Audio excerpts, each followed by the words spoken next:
So, today I'd like to talk about merit.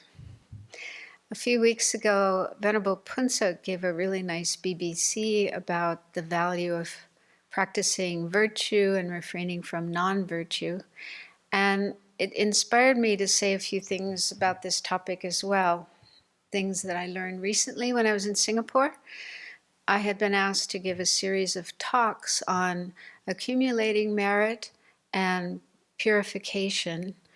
So there was like 3 talks and then a one-day mini retreat. And at first I thought, oh, how am I going to find enough to talk about? So many talks. But in the end, I found more than enough. It was really nice. So the term merit appears quite a lot in Buddhist teachings. We talk about creating merit, dedicating merit, and we have merit multiplying days. There's actually one coming up in June. June 11th it commemorates the Buddha's birth, his enlightenment, and his parinirvana, all on one day. And and it said that any merit we create on that day and other similar days is multiplied by 100 million times. So it's a really good time to create merit. But what exactly is merit? I've often been asked that question, and I wasn't able to really find a good explanation. It's used all over the place, but without an explanation of what it is. And then when I was preparing for these talks in Singapore, I found an online article in which the Ganden Tripa is the head of the Gelugpa tradition, he had been asked about this. And so what he said was, merit in general means everything that is virtuous. So merit and virtue are pretty much the same. But then what is virtue? And I have to confess that in the past I wasn't very comfortable with the word virtue.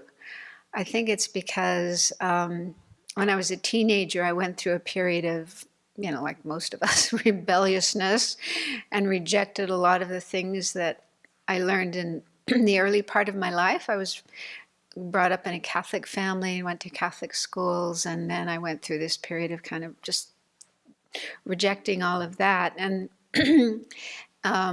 so things like devotion and virtue, I just got And then when I started learning Buddhism, and again, I came across some of these same words and ideas, and initially I felt some resistance to them because they just brought up, things from my childhood. But then I realized that Buddhism was a whole different ballgame. It wasn't the same as Catholicism. So it's grounded in reason rather than just blind faith in dogma.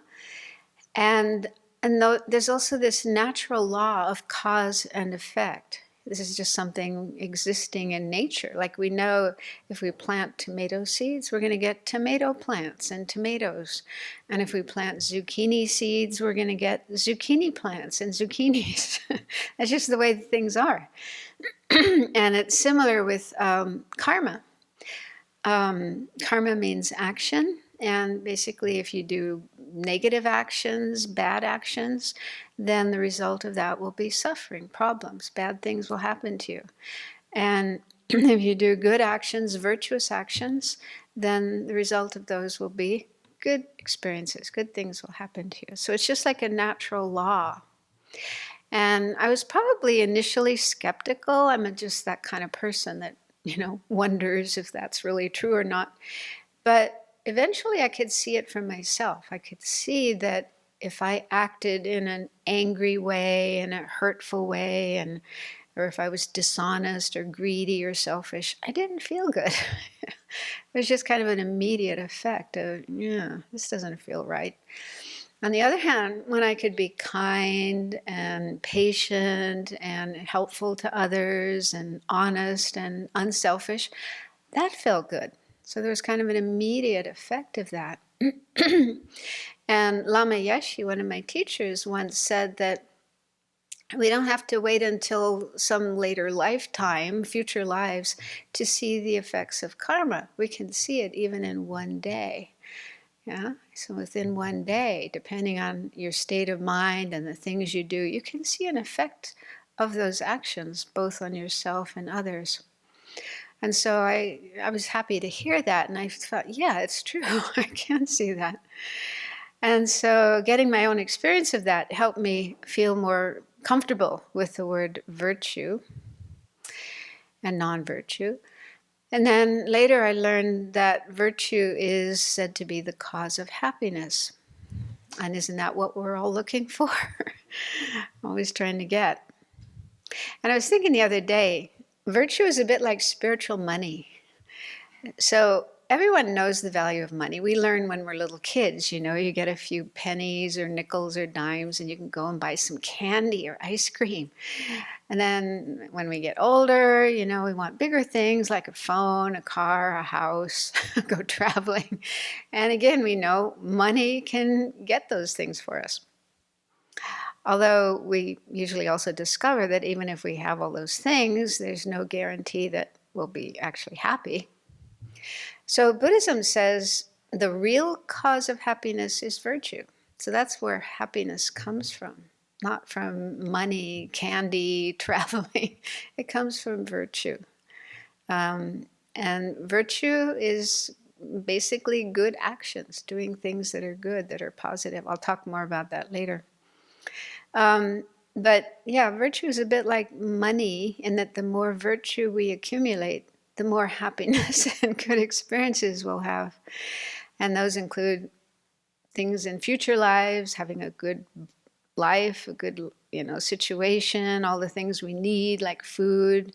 And those are worldly things. But then what we're really working for in Buddhism are states of mind, positive states of mind, like compassion, love, wisdom, calm abiding, and then ultimately enlightenment.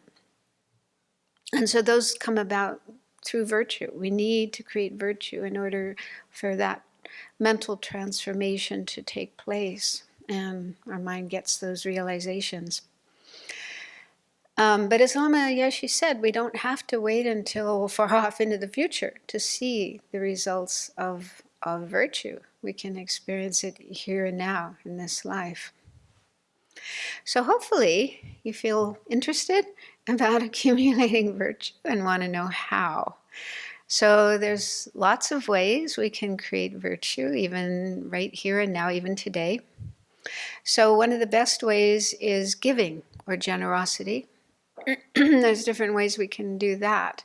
We can give material things like money and food and clothes and medicine to those who are in need of those things.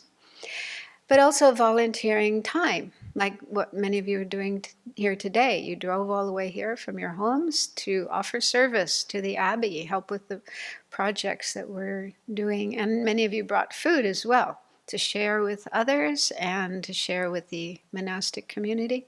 So these are all acts of giving, and they are virtuous. You just made yourself a bunch of spiritual money. And then ethics or ethical conduct. This is also a way to create virtue. And in Buddhism, ethics mainly means refraining from harmful actions.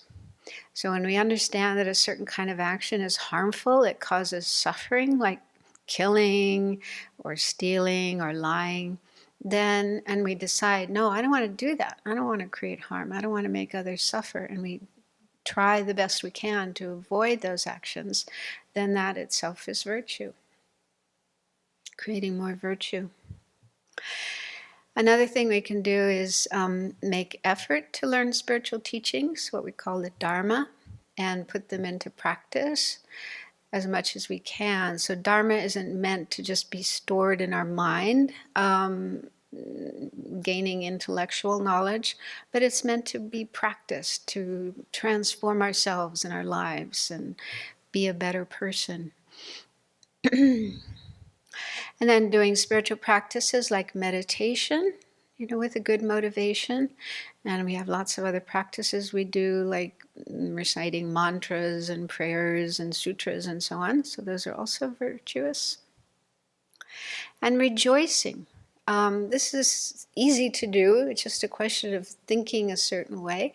When you see somebody else doing something virtuous, something good, and you think, oh, that's great, instead of feeling jealous or resentful, like they're just showing off or they're showing me up and I'm not as good as they are, and those kind of thoughts. But just thinking, wow, that's really great what that person is doing. I wish they would do more. I wish everybody would do those things. So something like that. So just a simple thought in the mind, a feeling of joy, sharing in the good that somebody else is doing. So that's said to be virtuous. So it's like a really easy way to create virtue. You can be lying in your bed out in the sun and thinking that way and creating a lot of virtue, a lot of merit. And then doing purification. So during the Vajrasattva retreat last New Year's, somebody asked a question about the difference between purification and accumulating merit, something like that. Like, are they really totally different or are they the same? And I was really intrigued by that because it's something I never thought of and I never heard anybody talk about. So when I was preparing for these talks in Singapore, I thought about that, and I came to the conclusion that they're not totally separate. Purification of negative energy, bad karma, and accumulating virtue are not completely separate. So, for example, when we do purification, we do it with the 4 powers. These are called the 4 opponent powers. The first is regret. That's just recognizing that something you did wasn't good. You don't feel good about it, and you realize that was a negative action, and you feel regret for that. You feel remorse, and you want to do something to clear it up, to resolve it. So that's a positive state of mind, a virtuous state of mind. Then the second power is reliance, and there we take refuge. We renew our refuge in the Buddha, Dharma, and Sangha, and we also generate compassion towards sentient beings so that we decide, I'm not going to harm them and help them instead. And that's virtuous. Both of those things, refuge and compassion, are virtuous states of mind. And then the third power is called remedy, and that's where we do something positive, virtuous, to counteract the negative thing that we did. And there's various things you can do, but again, it's virtue. You're creating virtue when you do that particular power. The fourth power is sometimes it's called promise or resolve, and that's where you decide, I'm not going to do that anymore. As much as I can, I'm going to refrain from doing that action again. And that too is virtuous, because we're saying, I'm going to stop these bad habits that I have as much as I can. So all 4 of those powers involve creating virtue. Yeah. So when we're purifying, then we are also creating virtue, accumulating virtue. And I think it works the other way as well. When we're creating virtue, there's a certain amount of purification that goes on, because we are going against old bad habits, negative tendencies. Yeah, we're saying, I don't want to be miserly anymore. I don't want to be selfish. I want to be more generous. And so we try to practice generosity, giving what we have, giving what we can. So that's reducing and overcoming those other qualities which aren't very good, and habits. So that's my conclusion, that, there's a big overlap between those 2 kinds of practices, which are said to be really, really important for our spiritual development and also our future happiness and helping others and so on and so forth. So those are just some examples of ways that we can create virtue, and there's lots of others. But, it's lunchtime. And this, so what we're going to be doing before lunch is reciting 5 contemplations, which are all virtuous thoughts.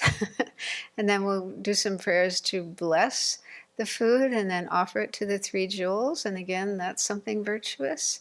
And then while we're eating, we try to contemplate that we're eating the food to nourish our bodies so we have energy to continue helping others and making our life meaningful, not just eating out of greed.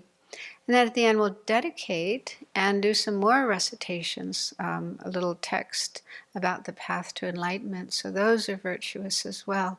So this shows that just in an ordinary activity we do every day, it's possible to make that into something virtuous and create a lot of virtue and also purify some of our negative energy.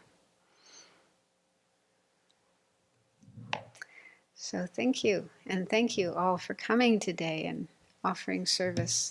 It's great to see you.